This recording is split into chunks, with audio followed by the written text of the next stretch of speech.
With Helldivers 2 coming to Xbox on August 26th, I thought I'd make a video about the best way to get started. Because we're going to have a whole lot of new Helldivers who are going to have questions, who are going to be looking up videos, and hopefully you are a new Helldiver who's looking up a video so I can get to you first. Because, and this is probably not good for my video, but I'm going to start by saying truly, if you want the best Helldivers 2 experience, if you want the most authentic, most fun, the truly best way to experience Helldivers 2, it's to turn off this video and just wait to play the game.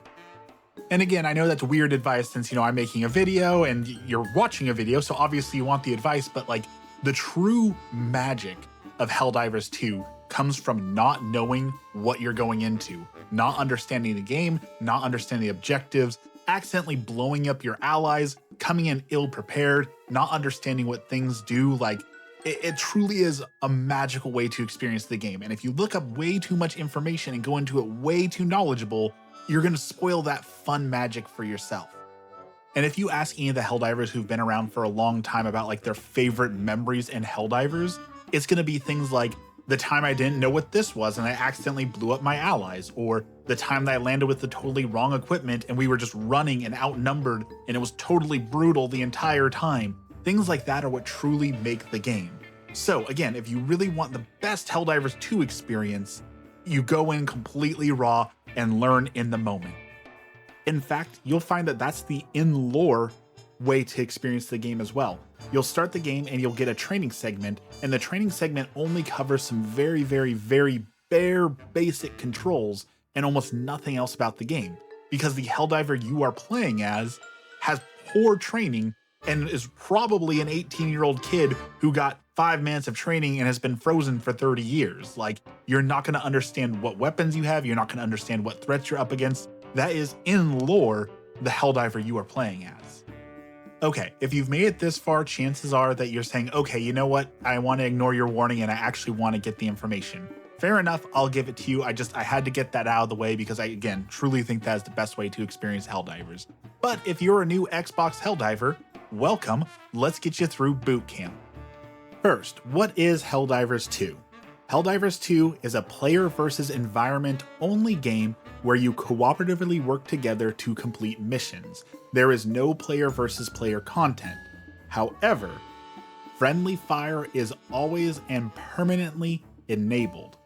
So even though you can't fight other players, you definitely can hurt them. Your stratagems, your big weapons, your small arms, everything you do can impact your allies, so you have to be very careful about the weapons you're bringing and how close you are to your allies. The main gameplay loop for you will be helldiving on a mission, and I'll list all the different kind of missions on the screen here so you can see there's a bunch of different types. They each have different objectives, and there'll be secondary objectives, but we'll cover that a little bit later. But the main gameplay loop is you helldive, you complete a mission, you do whatever the mission tells you to do, and then you try and extract out of the mission once the mission is complete.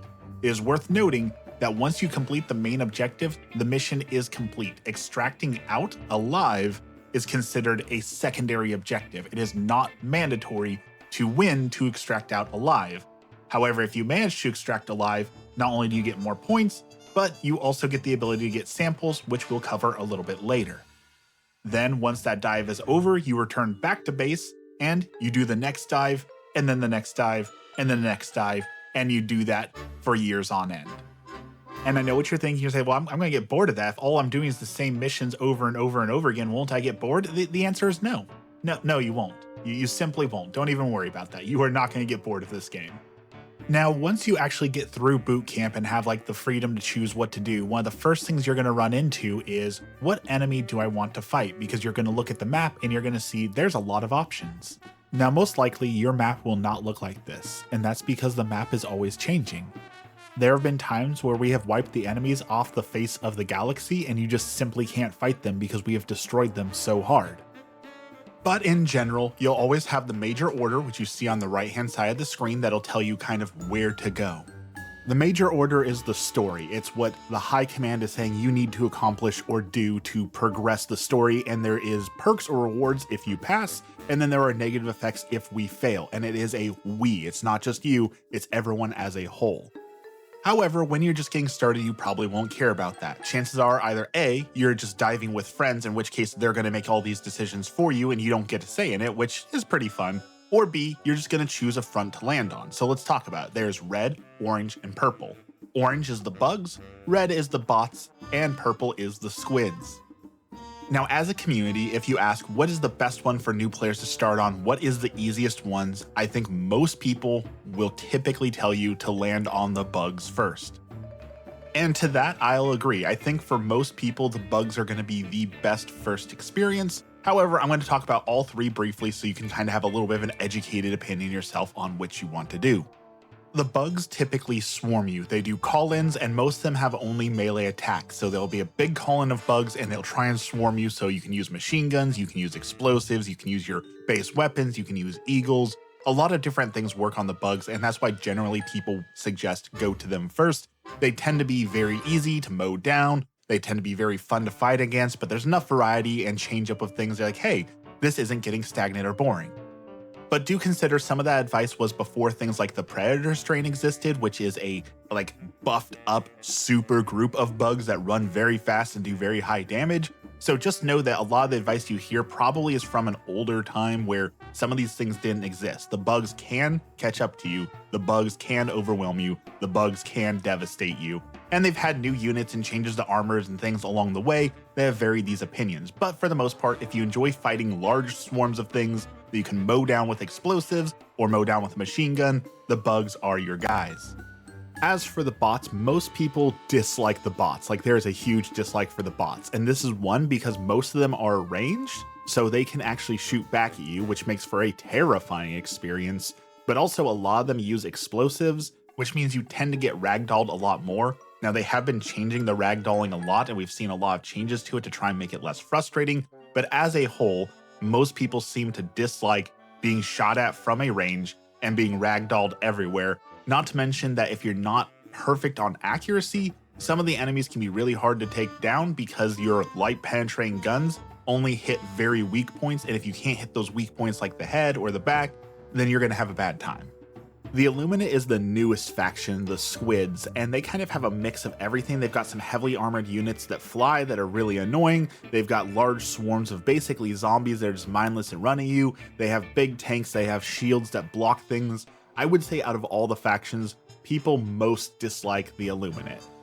And I think that's because of, one, the shields. Like, you have to pop the shield before you can take down their big harvesters and things like that. And so it requires either A, lot of teamwork, or B, very hyper-specific loadouts to really function. Whereas on the bugs and the bots, you can do a lot more different things if you really want to play around or experiment. I really feel like the Illuminate does control you a little bit more, and I think most people share that sentiment, not to mention because they're the newest faction, they have the fewest missions and the fewest units, which makes them a little bit more on the boring side for a lot of people. Again, that is a personal opinion. There are some people who love them, but I think the general overarch of the community is they're not really fond of the Illuminate and they'd much rather fight the bugs, and if not the bugs, then the bots. Alright, so you've gotten through training, you've used the galactic map, you've chosen where you want to land, you've helldived. You've done the mission, and as we talked about, you probably didn't survive and now you're back on base, but you completed the mission. Maybe you got a few samples out of it, maybe you did survive. What's next?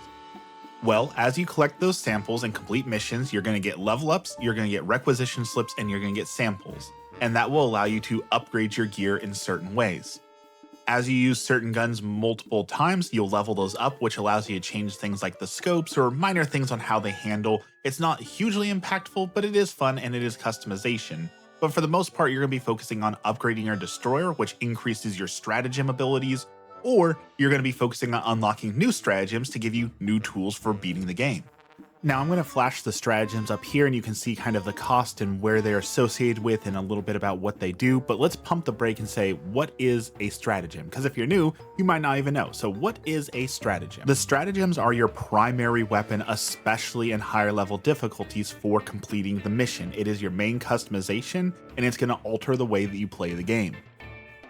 Yes, you have your primary and secondary weapon like a machine gun and a pistol, but for the most part, those are ineffective against anything bigger than like the basic unit, unless you've got some special weapons, but we'll talk about that a little bit later. But for now, you're going to want a stratagem to handle the bigger hordes of enemies or the tougher enemies. and that is where you call in different weapons or tools to the situation. In the video you see here, I'm using a laser cannon, which is a stratagem weapon. It has unlimited ammo, it has a long range, and it deals fire damage. It's perfect for aiming at the face and head of the bots and popping them into nothingness. But there's a lot of different weapons. There's heavy machine guns, there's light machine guns, rocket launchers, grenade launchers, electric grenade launchers, flamethrowers, different things for different situations, and a lot of it's going to depend on just what you want to do. All of them are good for what they do and for their purposes, but you might find yourself wanting to be, say, anti-tank rather than anti-chaff. There's other styles also. It's not just weapons. You can call in turrets that sit there like a mounted gun and take enemies down automatically, or things like a mortar launcher to barrage enemies from a distance. Or everyone's favorite, the Eagle, which is a jet that flies over and either drops a big payload or a machine gun. You can do orbital bursts. There's all sorts of things, and that should be your primary focus, is unlocking new stratagems and new tools to shake up the gameplay and try different things. The thing about stratagems, though, is there's only 4 allowed per mission per player, so you have to choose what you're bringing up front, and that's where you kind of change your gameplay. One mission, you might bring a flamethrower and a jetpack and decide, I'm going to be up in their face. My job is to run right into the enemies and burn everything down and then fly out of there in a blaze of glory. Other people might choose like a rocket launcher, like I'm going to be support. I'm going to sit in the back and I'm going to blow up all the large things and let everyone take care of the chaff. And this is important because I can't stress this enough. Don't get into the habit of just using the same loadout every time. Some people like that. I'm not dogging on that. However, there are people who take the same loadout every single game and they say, well, this is boring. I'm just doing the same thing over and over. But yeah, shake it up. Try something new. Play a different style. There's a lot of different ways to enjoy the game, so enjoy the game in different ways. Now, there is one other way to unlock new gear besides just helldiving and collecting samples and doing the requisition slips, and that is through the war bonds. There are a lot of different war bonds and a lot of different opinions on them, and there's just so much. I'm not going to go through each one independently, but I'm going to give you the high level what you need to know. War bonds never expire, so you don't need to worry about fear of missing out. You don't need to feel like you need to buy every single one to start with. You don't have to worry. They will be there for you, so you don't need to buy them all to start with. And as with most things in this game, the answer to which one is best is going to be twofold. One, it's going to be whatever you want to do, whatever you find the most fun is going to be the best for you. For example, if you like flame diving, maybe you'll get the flame war bond because it's got some armor in it that makes flame diving a little bit better, a little bit easier. Same thing with like if you want to stink dive, then you need to get the stink diving one if you want to play that way. So if that's your particular play style, that one might be the best for you. The second answer is democratic demolitions. Democratic Demolition is by far the best war bond that has been made. It's got the amazing weapons, it's got some of the best themes, and it's almost completely necessary. The thermite grenades are darn near mandatory on some missions. The crossbow and the eruptor are most people's absolute favorite weapons. Like, it is by no small stretch of the imagination the best war bond. So if you want to go for the meta or you want whatever is best, give me the best one first. Democratic Demolitions is by far the best one and the first one you should probably get. All right, we've covered stratagems, we've covered upgrades, we've covered war bonds, we've covered basic training. Now let's talk about the mission itself. And for that, I'm just going to run through a mission quickly. I'm going to put it on a lower difficulty, and I'm going to kind of give you some highlights here. So stay tuned. All right, so we are going to run a quick mission. You can see on the bottom of the screen, the difficulty is cranked up to 10. I'm going to drop that down just to do this mission really quick to kind of show you how a basic mission will go. We talked about previously how you should determine where you want to dive is based on what you want to fight, but we're just going to do the major order right now, which is to successfully extract with samples. So let's go to the Gen Z sector and check it out and see what we can get here.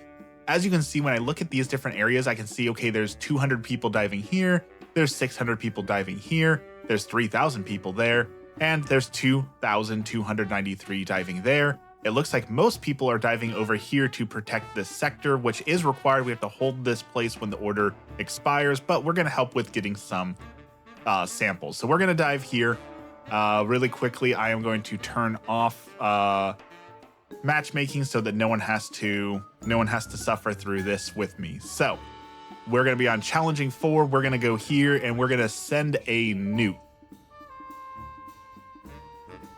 All right, it's going to take us over to the area. Depending on where you're at, you're going to get this cutscene most of the time because that's you warping to another planet. So it will warp you to the other planet. You'll see other players. You can see all their ships out there. It's very cool, very cinematic. We can watch them. Those are all other players that are currently fighting on the surface of the planet, fighting different battles, taking down bugs, calling in different stratagems. And we're going to go over to a help pod. This is how you actually launch into the game. When you launch in, it's going to give you the option to select where to land on the map. If you are the host, when you select, it will tell you that you are selecting something and that is you. If you are a player on someone else's match, you can ping like, hey, I want to land here. Hey, I want to land here. But you don't actually get a say in it. The host gets the final decision. So we're going to land up here, and it's going to give you a chance to select your 4 stratagems, your booster, and your equipment. You can swap between the 2. You don't have to do it at the computer. You can do it right here. I'm going to bring my trusty crossbow and my big bang gun. For stratagems, we're going to bring just some fun ones to show off a little bit and basically what you're going to have, which is a machine gun. We're going to bring a regular strafing run from an eagle. Let's see, what else do new players get? New players get some machine gun sentries is pretty common. And let's see, what else do you get? I think you get eats as well. So it's been a little while since I've been a new player, right? So there's those. The booster. Here's the thing about boosters. Most boosters have no impact on the game. They make little changes, but there are 4 incredibly good boosters, and those are the Vitality Enhancement, the Stamina Enhancement, the Hellpod Space Optimization, and the Experimental Infusion. If you're opting not to bring Hellpod Space Optimization, you're going to be bringing Muscle Enhancement. Those are the most important ones. But we're going to grab this one. The Hellpod Space Optimization is one that is controversial to say the least. There are some people who say that it's absolutely worthless and not worth bringing. Some people swear by it. What it does is when you land on the planet, you'll see, because I did not bring the booster, I do not have full ammo. I'm starting with a lack of grenades, a lack of stims, and a lack of secondary ammo. That is because I don't have that booster. So if you bring that booster, you start with max everything. However, the way to combat this is you can see I can call in a supply beacon right as we start here, and I can get all the goodies I need. So that kind of makes it so the booster's not as necessary, but if people are dying a lot, it does help a great deal. Get familiar with the resupply beacon because you will be calling it in a whole lot. You can see you call it in, it gives you a full resupply and comes back in 2 minutes and 30 seconds. Don't be afraid to call in a resupply beacon, they are super necessary. Now you will often start every match by calling in your different weapons and your different abilities. In this case, I have a stalwart, so I'm going to call in the stalwart to start with here. Most people gear up in the first 30 seconds, they call in all their different stratagems, and then we're going to go and start the objectives. If you look on the map, you'll see sometimes the map will come with a few things already filled out. We can see there's a secondary objective down here. Those red points on the map are bug nests, and then we've got the orange things, which are the main objectives, and those are the ones we want to do. There are some hidden things on the map we can't see. Sometimes there are secondary objectives and other things that aren't popping up for us just yet, and those will have to be discovered. You'll also see question marks littered throughout the map as you walk around and explore. Those are points of interest, and those can have requisition slips, those can have samples, those can have enemies, those can have guns. There's a lot of different things on them that will show off different things you can do. Now, when I call in an eat over here, it should pop up on the map. Like if you look at my mini map here, you can see on the bottom right-hand corner, you can see where I called in a resupply. And now when those weapons are there, now I know where that's at. So if you die and drop your weapons, which when you die, you will fully drop your weapons, being able to activate your minimap and see where they are at is super important. So here's a big bug. We're going to blow him up. There's a couple other bugs here. We're not going to give them any fighting chance because I want to show, well, I guess I'm showing this off. So all the enemies have a call-in ability, and depending on who you're fighting, it's going to be a different thing. For the bugs, the small bugs and certain other bugs can call in reinforcements, and that can only happen on a certain timer. So there's a lot of strategy around picking when to allow them to call in enemies or getting overwhelmed by the enemies being called in when you didn't want them to be called in. There's a lot of strategy to be discovered there. I'm not going to go in depth on the strategy. I just want you to be aware that that is something worth talking about. So I'm going to run these guys in a circle. This is kiting. This is very common in your gameplay. You want to be able to move around. If you stand still, you are dead. And you can see I'm swapping between weapons here because there are certain weapons I have that are very effective against certain ones of these bugs. and things that aren't as effective against other bugs. So those are all things you're going to learn. Again, the point of this video isn't to teach you every little thing like that. Again, you want to play the game and actually experience it, and that is the way you're going to really figure those things out. So this is a side objective. This is a broadcast tower. This one's a fairly common one. There's a couple different ways you can solve it. We can come up to it and we can do it the correct way, which is if you click on this screen, you interact with it, and then it's going to give you a objective. In this case, it's going to tell me to wait a few seconds, then you have to enter in a code. If you enter the code in wrong, it will make you start over. It'll give you an error and you have to re-enter it. This is a lot of fun because there's a lot of pressure on it. However, some objectives can be completed in other ways, such as this way. I can just blow it up with a rocket and not have to worry about actually doing the objective correctly. So, like many things, again, I'm not going to teach you every single thing about the game, but just know that there are different ways to handle different situations and different things that you can do. Now we're going to head over to the actual main objective here, and we're going to clear up a nest to teach you a little bit about nests as well. So nests are exclusive to bugs, but every unit has some sort of nest or fabrication factory. Essentially, it is their spawning grounds. This is where the enemies come from. They are fortified positions. They are more dangerous positions. So when you're entering into an enemy nest or enemy territory like that, you do want to be aware that this is a more dangerous situation. So for bugs specifically, since we're fighting bugs spawn out of these holes. And when you close these holes, you complete side objectives and it makes less of them spawn. So what we're going to do, we're going to call in our machine gun so we can show off our turret. Turrets are really cool, but remember how way back earlier in the video I said, hey, friendly fire is always enabled? This turret specifically does not care. It fires non-stop at every enemy it can see, and it will not stop. Even if I run in front of it, it is going to still shoot right at me if it sees enemies. It ran out of enemies to see, but it will mow down your allies. So, be aware of that. To close holes, you regularly have to throw grenades or something explosive into them. In this case, the Democratic Demolition, one of the reasons I said it's one of the absolute best ones is because the weapons from Democratic Demolitions close bug holes. So rather than having to call in like your stratagems to blow these up, we're just going to shoot into the hole and clear it out. And there goes that nest. This here, you can see if it's a circle, that is a common sample. If it is a square, it is a rare sample. If it's 3 dots, it's a super rare sample. And those are important, as we said, for upgrading your ship. You're going to want to walk away with your samples, so collect as many samples as you can. When you die, you will drop your samples, so it will be up to your allies to run and collect those samples for you, or you to run back and get your samples. So do be aware of that. When you die, you're going to drop those, so try not to die in inconvenient locations. I am running very slowly here. I forgot. I'm still wearing heavy armor. There are 3 different armor types to wear. There is light, medium, and heavy armor in the game. Heavy armor obviously is the heaviest armor, so you can run less, but you get more protection from attacks.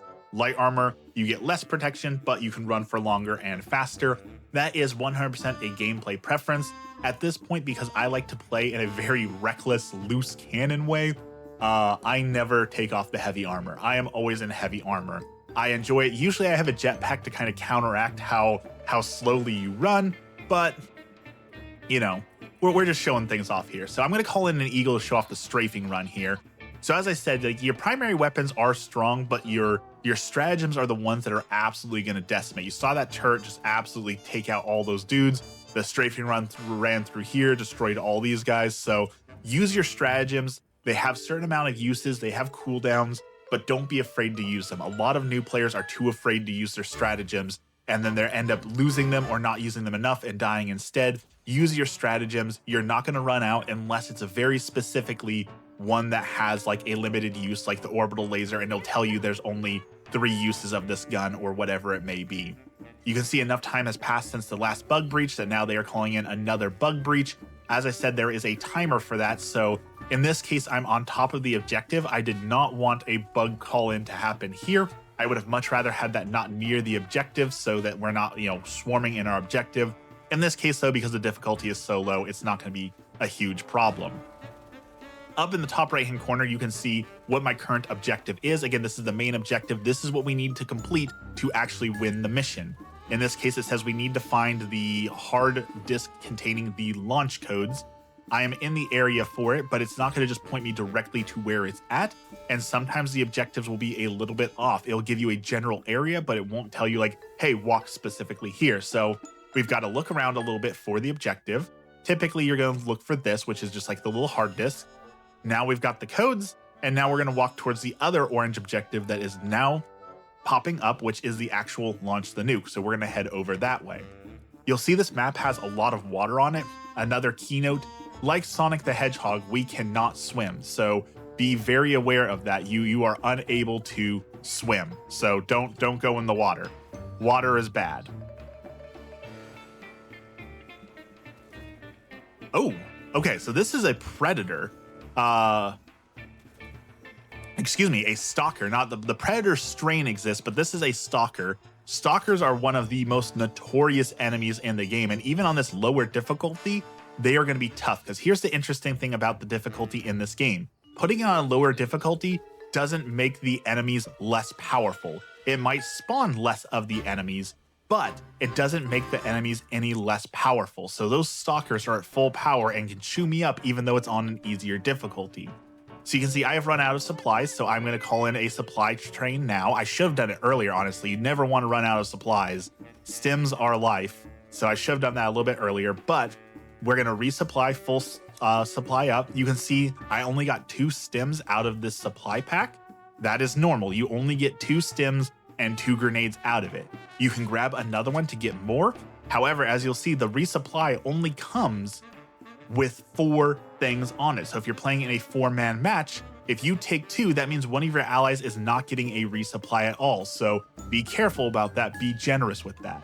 So you can see that stalker up there is invisible. We spotted him luckily in enough time. Their camouflage isn't the best, but they spawn out of these things, which is a giant hole that we have to destroy in the same way. However, it is a secondary objective. So there goes the stalker lair. Now, one of the things, again, you'll learn that I'm not going to completely go over is that certain secondary objectives are more important than the main objective. In this case, that stalker lair, stalkers are way deadly. They are super problematic to deal with, and they will chew through players, especially new players, like there's no tomorrow. So if you spot a stalker, that means that your priorities have now changed. The stalker lair should be your #1 priority, because if you don't take that out, it is just going to continually pump stalkers out into the match that are going to chew up all the new reinforcements. So when you see things like that, there are game-changing things that say, okay, our priorities are changing. We're no longer doing the main mission. We need to take out this secondary objective right away. When you're on the bot front, they have things called jammers where you're unable to call in your stratagem. That is a huge problem. So when you see that, hey, we need to deal with that right away. We're going to come up on the super sample rock here. This guy right here, recognize it. This is very important. There's always 1 super sample rock in every game. And this is where your highest level super samples are going to spawn. Because I'm on an easier difficulty here now, none are spawning. However, you are always going to look for that shape on the map, because that is going to tell you that there are super samples here. And again, you need those super samples to upgrade your stuff. So be on the lookout for that rock. The community calls it a bunch of different things. I'm not going to repeat the names here because I try and keep my channel family friendly, but you will see a lot of very vulgar names for that rock. So, oh, we have here our first problem. That is a charger. Those guys are very heavily armored, so they can deflect bullets. When I shoot at them, you can see how that symbol is popping up. That means my weapon's not dealing any damage to it. It's reflecting everything. So we need something anti-tank to take it down. So that's where we use those expendable rockets, the EATs, to teach it a lesson there. All right, let's mow through those. Here's a stuck hell pod. You can blow those up and sometimes get things out of it. Oh, look at that. Luck, we got a jetpack for mobility. What are the odds? Always check those things, because hey, you can get some good stuff out of there. Another important thing you should have just seen there, stratagems can and will bounce. So it is possible for you to aim a stratagem and for it to not go where you want it to go. That is a huge problem, because if there are other players, that means you might accidentally hit your own allies with stratagems and things like that. Again, that's a part of the chaos of the game, where I mentioned you always have friendly fire on. You are going to take your allies out. The chaos will eventually consume you. It happens. Don't get bitter about it. Don't get salty about it. There are players who intentionally target other players. There are bad apples like always, but for the most part, when somebody accidentally blows you up, it truly is an accident where they don't mean to do that, where their stratagem bounced and didn't land to where it was supposed to, or something has gone truly wrong. So don't take it personally. Sometimes even the best laid plans go completely awry. So we're going to clear up this heavy nest, and now we're going to go complete the main objective. Now that we got the jetpack, we're going to boom. Look at that. So much more mobility. Now the jetpack has been replaced. There is now a new teleporting pack that I think is better, but the jetpack is always reliable. So here we are on our actual objective.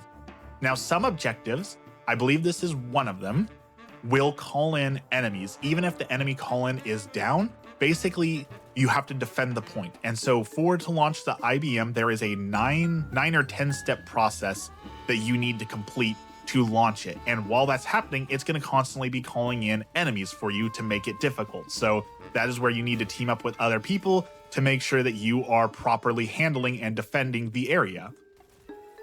Now, again, this is a lower difficulty and I've played this game way too much, so I can handle it by myself, but this could be a very overwhelming moment for players, so do be aware. So let's go through the steps. First, we have to activate the terminal, and up in the top right-hand corner, it will tell you what to do. So it says step 1, activate the terminal.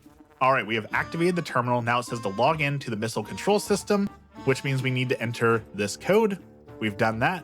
It will update again. Now we have to input the launch code. That is the launch code that we picked up earlier, but thank goodness we don't have to memorize that. It will tell us the code we need to put in here, 71338.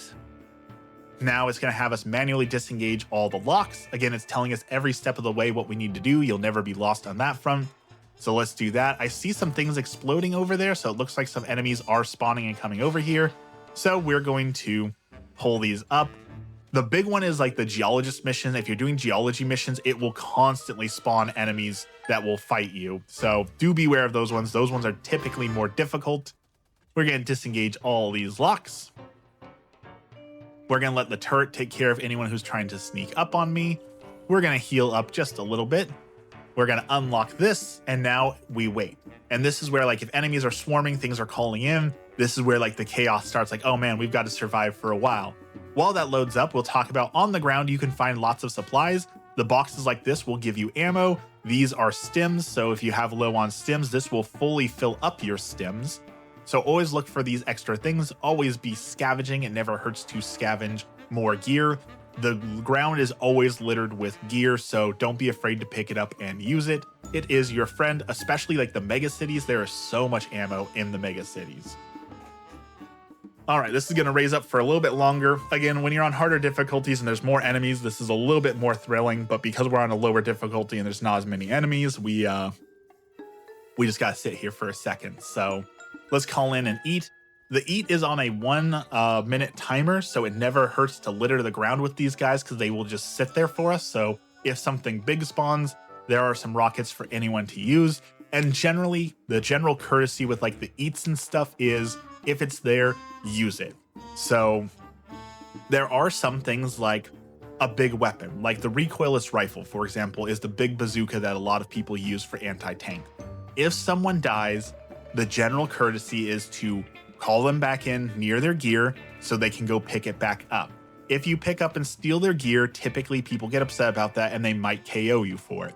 However, if they spawn halfway across the map and they have no way of getting back to their gear, then it is okay to scavenge the gear and use it, especially if you need it. So eats are a little bit different because they are a one-time use weapon. They are there for everyone, but the more permanent guns like my machine gun here, it is general courtesy to try and let the person who called it in have it back. However, as you'll see here in a second, we're going to launch the nuke. My stalwart on the left-hand side of the screen, my machine gun, is ready for calling in again. So don't forget, you can call in multiple weapons. So I've got the machine gun in my hands now, so I can call it back in. So if someone else needs a weapon, now there are 2 weapons out here for us to use. So it doesn't hurt to sometimes call in your weapon for someone else to use, especially if they don't have one. Again, remember, this is a cooperative game, so our job is to cooperate. Our main mission is now done. You can see I now have the extraction available, so I can leave the map. Now there are a couple options from here. You can see I still have 22 minutes left in the match. What that means is I can now spend the rest of the match either trying to get out of here, Or since I have so much time, I can run around the map and go and collect new samples and try and get more points and more objectives so that when we end the match, we get more samples and more experience. Now, I'm not going to do that here because I don't need it, but also because this video has been long enough. So we're going to go towards extraction. So when you finish, your objective is going to highlight like always. You can see on my minimap now, there is an arrow pointing upwards, and that is my extraction. So in order to leave with my samples, we must make it to extraction alive, call in the extraction, and get on the extraction. And just like we were talking about before, usually some objectives, extraction is one of those, will summon enemies for you. So be prepared for the fight of your life. Now, there are some known glitches where sometimes nothing will spawn. So it'll be a very anticlimactic where you fought your way all the way to the extraction and then nothing spawns and you leave and okay, well, that was kind of anticlimactic. That's okay, that happens. But what should happen is constant enemy spawns coming in. And that means, oh, hey, this is going to be a brutal fight for our life because you need those samples, you don't want to die. So it gets very hectic very fast. Again, common courtesy is not to call in your things like a 380 barrage or eagle right on extraction. You're going to blow up your allies. It's going to upset them. However, there are times where you are so overrun that that is the right call. And those are things you are going to learn as you play the game and kind of get a feel for all the abilities and all that you do. So there we have it. We have completed the main mission. We did a side objective. We cleared out some of the nests. We didn't clear out all the nests, so this is not a 100% completion. So you will see it will penalize me. When we go to leave, it'll say, hey, you missed this objective, so you don't get 5 stars. That's okay, I don't need the 5 stars, but it does tell you at the end if you missed anything. So most people like to run around the entire map and make sure everything is done and 100% each mission before leaving. But depending on how long it takes you to do things, that's not always an option, right? Sometimes things go completely sideways and you don't have the ability to go do that. Sometimes you're fighting for your life and you just take the extraction if you can get it. Sometimes you don't even extract. Sometimes you win the mission, but you don't get the samples because no one made it out alive. So take your lumps. It's not a huge deal. There will always be more samples to get. It's not worth raging over, but I do understand the frustration of not getting it. So here's a couple things. One, we can enter in, and as always, if we put it in wrong, it will error out and start over. What you can do though, is you can leave it with one button left like that. So if you're waiting to call it in, you can leave it ready. So when the next person comes, all they have to do is come here. Oh, I just have to press down. Boom, it's called in. We have to survive for 2 minutes. 2 whole minutes of enemies potentially coming in. Now, it is worth noting that once you get on the ship, it has 20 seconds before it departs. So if somebody isn't at the launch pad, they'll get left behind. It's not a huge deal, but again, you won't get the samples. However, that is only once someone enters onto the ship itself. When you call it in, it will stay indefinitely, so you can call it in even if people aren't quite here yet. However, as this countdown is going down, I have 1 minute and 30 seconds left. If you move too far away from it, it will cancel the call-in. So someone has to always be close enough to it to keep the call-in working. It needs to be babysat. So there's a lot of strategy and okay, do we call in with just one person here? Do we wait for everyone to get here? You can see I'm too far away. It's doing a shuttle aborting. We're going to move closer so that doesn't happen. But there is, as always, strategy and things to learn and different small things that you're going to figure out work or don't work. And that just comes with playing the game and learning it and all that. We're going to call in our stratagems so that we have a little bit of extra stuff to protect us because we've got to hold out for another 50 seconds. You can see the enemies are coming in. Their patrols are spawning. Here they come. We're just going to keep them off of us. We're going to let the turret do its work. 30 seconds left. Ooh, here comes a big guy. Let's hit him with the big gun. Come here. Wait for him to get in sight. Wait for it. Boom. There goes his head. 15 seconds. 10 seconds. And you'll see the Pelican will come from above. He will have a small gun on his front, and he will use that. So as he's coming in, he will help defend you. You'll see him swoop in very fast and start taking pot shots at enemies to try and clear the landing zone for us. Don't let him squash you. He will land on you. It will kill you. Do be careful of that. And sometimes it takes him a second to actually get in position to land. So as we talked about, he will stay here forever for us. But once we actually get on here, it will give a 20-second countdown if there's other people in the game to give them a chance to get on the Pelican and leave. It'll give you a nice little winning screen here, and then it will give us a score countdown. It'll tell us all the different things that we have earned. So mission complete. You can see we did the main objective, we missed an optional objective, and we missed one nest. So those are all the different points we get. The higher the difficulty, the more points, the more experience you get out of it. Time remaining gives you more points as well. So depending on what difficulty you're playing on, you'll level up very fast or very slowly. Levels don't super matter after a certain point, so play on the difficulty you find the most fun, not the most challenging unless you want the challenge. You can see we collected 3 samples and we got a little bit of currency. So that is it. That is your main mission. Now again, mission complete.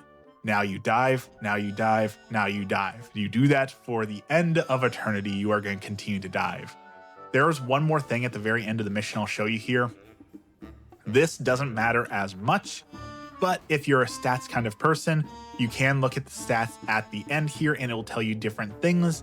And there are things you can work towards, but again, they don't super matter. You can see how many kills I racked up, my accuracy, shots fired, deaths, stems used, all those sort of things. In the end, as long as you win the mission, none of that really matters. But if you like stats, they're there for you. So that is, in essence, what every mission is going to go like. However, they are never going to be that smooth, especially as you get up in the higher difficulties.